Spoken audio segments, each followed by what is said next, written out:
Now that we have established these terms, dito naman tayo sa number 3. Paano yung pagpili ng sampling method? Anong method ngayon ang gagamitin ninyo? So wala pa tayo dun sa writing ha. Nandito pa rin tayo sa proseso ng establishing the terms and then paano kayo makakapag-decide kung tama ba o anong sampling method ang gagamitin ninyo. Let's start with letter A.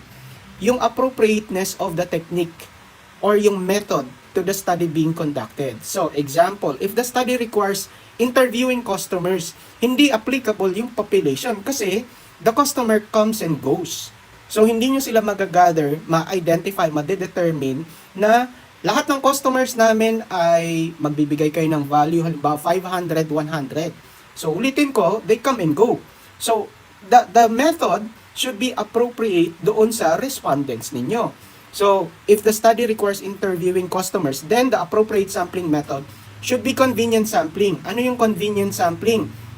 Ito yung, this is defined as the willingness of the respondent to answer the question or the instrument.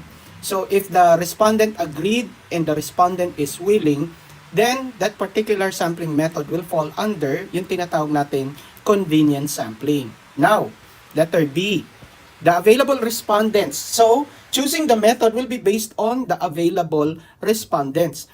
If there are very few na, very pa, kukonti lang yung respondents, then the researcher should use purposive sampling. So, ibig sabihin, gagamitin niya lahat. Dahil kukonti lang sila, hindi niyo na pwedeng kunin yung sample. Sila na mismo yung respondents ninyo if you have few respondents. Okay? So, if you only have 10, you don't need to get 5 from 10 because you can already use them. You can already use all of them, all of your respondents. Okay? So that's the second consideration that you need to look into when choosing a sampling method.